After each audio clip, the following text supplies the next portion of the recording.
네, 안녕하세요. 네, 저 오늘 더 건강한 PT에 왔어요. 여기는 여러분들 많이 좀 보셨죠? 제 영상에서 캐틀벨, 여러분들이 좋아하시는 캐틀벨도 여기서 찍었었고, 뭐 벤치프레스 프로그램 이런 것도 여기서 찍었어요. 근데 오늘 제가 여기 온 이유는 2020년도에 또 제가 또 새로운 목표를 세웠는데 3대 이제 500이 아니라 600까지 한번 가보자 라고 해서, 아무래도 이제 이건 제 능력 밖의 일인 것 같아서 약간 전문적으로 좀 배워야 될 것 같아서 스쿼트랑 벤치프레스랑 데드리프트, 정확하게 리프팅에 대한 자세나 이런 부분을 조금 전문적인 지식이 있는 분한테 배우는 게 맞을 것 같아서 이렇게 왔고, 그 부분에 또한 여러분들도 이 부분에 있어서 도움을 받으셨으면 좋겠어가지고 이렇게 제가 한번 찾아와 봤습니다. 선생님 간단하게 소개 한번 부탁드릴게요. 네, 안녕하세요. 저는 이제 더 건강한 PT의 대표를 맡고 있는 트레이너 강동석이라고 합니다.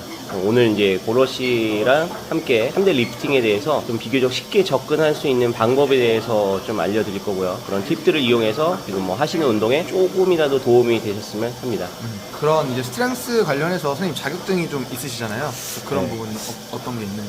스트렝스 트레이닝에 대한 뭐 자격증들은 국가 자격증들은 아니고요. 스트롱 퍼스트에서 있는 뭐 리프팅, 그래서 SFL 자격증을 가지고 있고, 뭐 한국에서는 IPF 코리아에서 하는 그런 자격은 있지만 저는 IPF 소속은 아니기 때문에 그 IPF 자격은 없고, 그 스트롱 퍼스트에서 하는 SFL 자격만 가지고 있습니다.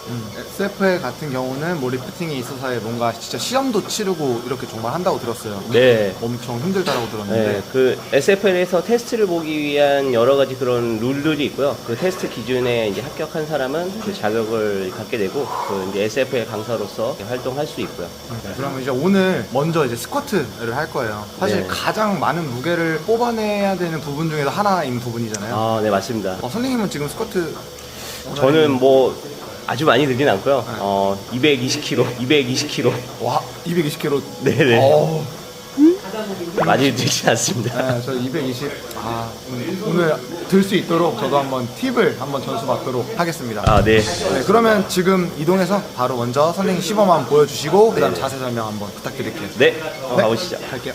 선생님, 그럼 지금부터 스쿼트 본격적으로 제가 한번 어떻게 세팅을 해서 들어가야 되고 좀 어떤 자세로 하는 게 좀 더 효율적인지. 항상 제일 중요한 건 안전수칙에 대해서 좀 알려드리면서 할게요. 많은 사람들이 3대 500이라는 거에 대한 것들을 많이 접하게 되면서 생각보다 많이 시도하고 부상을 입는 경우들도 종종 보거든요. 근데 대부분 이런 리프팅 유튜버들 중에 많은 자세한 설명들도 있지만 안전에 대한 설명이 좀 없는 경우들이 있어서 그 안전에 대해서 일단 말씀을 드리고 한번 시작해 볼게요. 일단 오늘 배우게 될 첫 번째 스쿼트는 이 렉에 대한 위치에 대해서 말씀드릴게요. 보통 바벨 렉을 잡고 할 때 이 바의 위치가 자신의 어깨 위치에다가 맞춰놓고 하시는 경우들을 좀 많이 봅니다. 근데 그런 경우에는 아주 높은 무게를 들었을 때는요, 실제 경험해 보신 분들은 아시겠지만 들고 나왔을 때 까치발을 들고 나오는 경우들이 꽤 많이 있어요. 근데 이런 요소들 자체가 고중량을 들 시에는 위험 요소로 작용할 수 있어요. 그래서 바는 항상 가슴 정도 높이에다가 설정해 놓는 게 좋아요.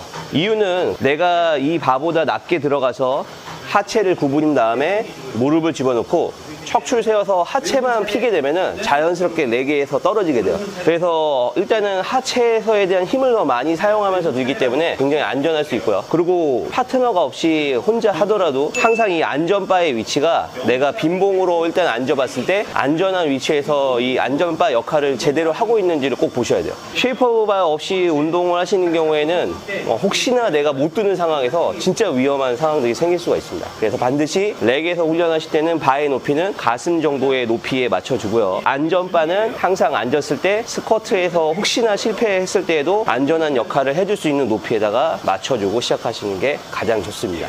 뭐 리프팅을 좋아하시는 분은 잘 아시겠지만 바벨 스쿼트에서 흔히 우리가 얘기하는 이 백 스쿼트는 하이바, 로우바라는 기준으로 맞춰지게 돼요. 사람 스타일마다 좀 다를 수 있지만 리프팅에서 1RM에 가까운 무게를 들 때에는 사실 하이바보다는 로우바의 위치가 척추에서부터 바벨의 거리가 더 가깝기 때문에 안정성이 훨씬 더 높습니다. 그래서 일단 하이바, 로우바에 대한 기준을 간단하게 먼저 설명해 드리면서 가볼게요. 바 같은 경우에는 항상 고개를 숙였을 때 한 손이 목뼈를 만져보시면 튀어나와 있는 목뼈 하나가 만져질 거예요. 대부분 이 목뼈는 경추 7번이라고 얘기를 합니다. 그래서 이 바는 경추 7번보다 반드시 아래쪽에 위치해야 돼요. 바벨 자체를 경추의 윗부분에다 놓는 경우에는 목뼈에서에 나와 있는 이 골기가 부러지는 경우들도 종종 있기 때문에 항상 바는 목뼈 아래에다 위치하고요. 하이바는 한 손으로 자신의 날개뼈의 견갑대를 만져보면 견갑에서 극이 만져지는데 이걸 견갑극이라고 얘기해요. 극에서 극뼈의 윗부분에다가 놓는 걸 우리가 하이바, 보통 여기는 이제 승모근에 위치하게 되겠죠. 그게 아래쪽에다가 놓는 걸 로우바. 보통 로우바는 내가 세팅했을 때 바벨이 후면 삼각근 쪽에 놓여지게 돼요. 그래서 하이바, 로우바의 기준들은 이렇게 분류가 되게 되고요. 꼭 중요한 건 반드시 목뼈 아래다가 바벨을 위치해야 된다는 거. 팔의 넓이에 대해서 좀 말씀드릴게요. 팔은 우리가 바벨을 잡고 들어갔을 때 최대한 견착을 하기 위해서는요, 팔의 위치가 좁으면 좁을수록 좋아요. 넓어지면 넓어질수록 등에서에 대한 견갑대는 세팅이 좀 풀어지게 돼요. 진짜 내가 헤비한 리프터들이나 유연성이 떨어져서 이렇게 잡아야 될 수밖에 없는 상황이 아니고 나서는 되도록이면 가깝게 세팅을 하시는 게 가장 안전하게 리프팅할 수가 있습니다. 그래서 바 같은 경우에는 처음에 견착을 하는 것부터 먼저 시작이 되고요. 안쪽에 기준을 들어가서 일단 저는 로우바 세팅을 한번 해보도록 해볼게요. 그립을 잡고 머리가 기준점이 돼서 천천히 밀어주세요. 목뼈보다 아래쪽에 위치해가지고 그게 윗부분이 닿으면 거기서 한 번 더 밀고 들어가서 세팅하는 것들을 로우바 세팅. 만약에 하이바 세팅을 원하신다면 그게 윗부분이 닿는 위치에 딱 걸렸으면 그대로 다리가 들어가서 무릎을 굽히고 척추를 세워주는 하이바 세팅. 방금 알려드린 게 로우바 하이바에 대한 차이고요. 로우바 하이바에 대한 기준이 맞춰졌으면 항상 팔 위치는 좁게 갖고, 또 중요한 건 손목이에요. 그립을 잡고 내가 만약에 로우바 세팅을 했는데 손목이 만약에 이렇게 꺾여서 세팅을 한다면 꽤 많은 부하들이 손목에 많이 실리게 됩니다. 그래서 반드시 손목은 세워주시는 게 좋아요. 그래서 발을 옆모습에서 본다면 이 바의 그립은 손목이 이렇게 세팅되는 게 아니라 이렇게 세워져 있는 게 훨씬 더 좋아요. 그래서 그립을 잘 잡고 나서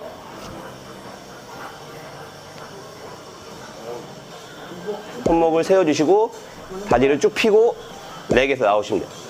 렉에서 나올 때는 복부를 조이고요. 그 다음에 힙도 조여서 몸통의 힘을 단단하게 유지하는 게 좋아요. 유지한 이후에는 한 걸음 뒤로 나오고 다리는 스쿼트 보폭으로 좌우로 벌려주세요. 이게 처음에 발을 들고 나오는 세팅입니다. 끝이 났을 때는 다시 다리를 모으고 앞으로 들어가서 상체만 숙여주면 렉에 닿게 돼요. 그리고 나서 편하게 앉으시면 돼요.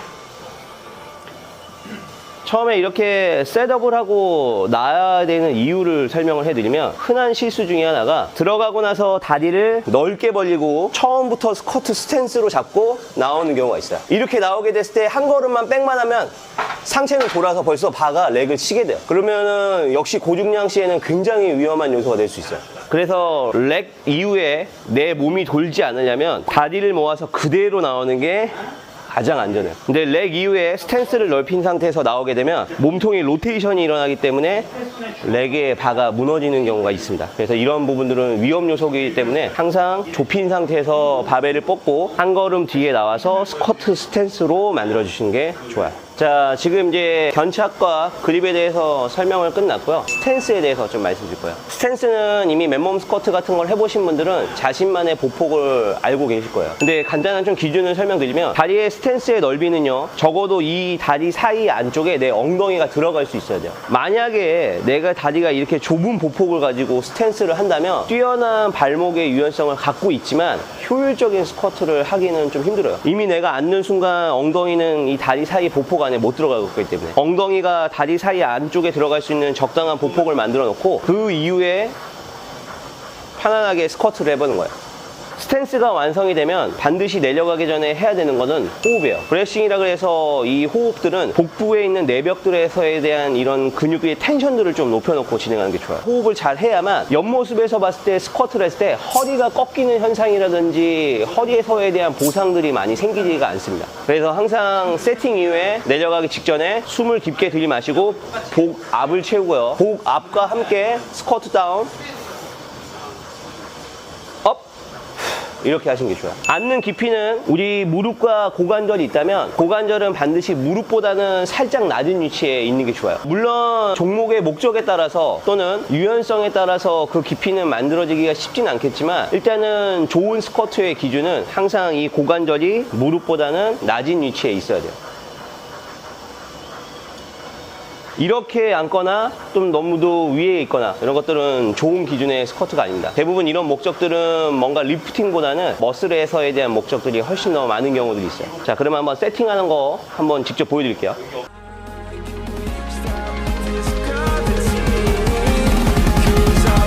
Say goodbye.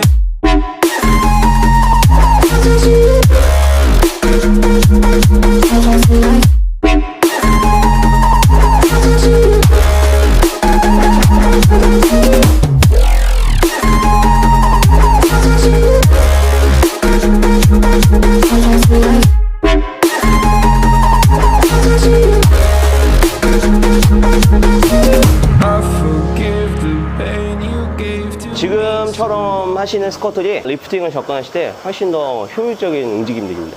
네, 지금부터 이제 제가 한번 피실험자가 돼서 실질적으로 스쿼트를 하는 과정을 보여드릴게요. 일단은 앞서 설명드렸던 것들을 지금 이제 고러 씨가 그대로 따라하면서 적용을 할 거고요. 워낙 운동 수행이 좋기 때문에 굉장히 좋은 모습들을 아마 보실 수가 있을 겁니다. 지금 이제 바로 들어가면서 견착하는 것부터 한번 시작해 보겠습니다. 자세는 편안하게 머리가 먼저 숙여져서 바벨 안쪽으로 밀고 들어갈 거예요. 밀고 들어갔을 때 첫 번째 피부가 닿는 위치에서 견갑, 그게 윗부분인지 그게 아랫부분인지 본인이 원하는 부분을 설정을 해 놓고요. 설정 이후에는 손목이 꺾이지 않게끔 늘 손목을 세워주고 견갑대는 안으로 더 조여서 등 상부를 굉장히 단단하게 만드시는 게 좋아요. 발은 한 걸음 앞으로 가서 무릎이 살짝 들어가서 척추의 스파인을 항상 일직선에 가깝게 세워주셔야 돼요. 허리를 숙여서 세우게 되면은 이미 렉에서 뽑는 순간 허리에서에 대한 굉장히 큰 피해를 입기 때문에 무릎을 구부리고 힙이 들어가서 척추는 수직에 가깝게 세워졌으면 그대로 이제 뽑으시는 거예요. 자, 뽑고 난 이후에는 한 걸음 뒤로 나오고 다리는 스쿼트 스탠스로 벌리고요. 내려가기 직전에 깊게 호흡을 들이마시면서 스쿼트 다운 하는 거예요. 그 다음 업! 호! 스쿼트 다운 업! 호! 하나만 더 해볼게요. 스쿼트 다운 업! 오케이. 끝난 이후에는 다리 모으고 한 발 앞으로 들어간 이후 드랍. 상체를 숙이기만 하면 돼요. 오케이. 잘하셨습니다. 자, 여기서 이제 하나 더 팁을 드리면은 스쿼트의 흔한 실수예요. 앉는 동작을 할 때 너무 많은 체중의 웨이트가 뒤꿈치로 싣는 경우들이 꽤 많습니다. 근데 우리가 가만히 서 있을 때 뒤꿈치에 힘을 실어보면 알다시피 척추는 느슨해지고 몸은 뒤로 넘어가려고 하는 성향들을 많이 갖게 돼요. 반드시 스쿼트 세팅에서 우리가 지면을 누르고 일어날 때는 앞쪽의 발에서에 대한 이런 지지나 서포터를 잘 해주셔야 척추는 더 단단하게 세워지게 되고 훨씬 더 직선적으로 일어나기가 쉬워요. 그렇지 않고 뒤꿈치에다가 꽤 많은 체중 비중을 두고 일어나신 분들은 힙이 먼저 뜨는 경우나 또는 척추가 먼저 뒤로 젖혀지려고 하는 경우들이 생기기 때문에 항상 내려가고 일어나기 직전에 발의 압력들을 잘 체크하셔야 돼요. 그래서 발의 압력들이 항상 전체 지지를 다 사용하면서 앞쪽의 지지를 좀 더 강력하게 누르면서 일어나시는 게 좀 더 좋은 스쿼트를 하실 수가 있습니다. 네, 오늘 그래서 이렇게 스쿼트에 대해서 안전하게 하는 방법부터 조금 더 높은 무게를 하기 위한 리프트 방식 사실 좀 배워봤어요. 그래서 이런 부분을 제가 또 따로 연습을 할 거고 여러분들도 따로 연습을 해야겠죠. 그런 다음에 측정까지 여기 와서 또 하는 그런 콘텐츠까지도 한번 이어서 한번 해보도록 하겠습니다. 네, 마지막으로 스쿼트를 이제 무게를 올리려는 초보자분들 혹은 좀 고급자분들한테 마지막 한 말씀 해주시고 마무리할게요. 무게는 점진적으로 늘려가야 되고요. 기록을 측정하기 이전에 스스로가 자세가 완벽한지에 대해서 객관적인 판단을 할 수 있어야 돼요. 단순하게 많이 드는 걸 목적으로 하다 보면 부상으로 이어질 수 있어요. 운동 중에 부상은 그렇게 좋은 선택은 아니겠죠. 부상이 생기면 또 그만큼의 훈련에 대한 딜레이가 생기기 때문에 안전하게 리프팅하면서 점진적으로 늘려가시는 게 좋고요. 그 이후 그런 것들이 차곡차곡 쌓이다 보면 언젠가는 3대 500이 누구나 다 쉽게 할 수 있는 그런 목표가 되실 겁니다. 네, 오늘 너무너무 감사했습니다.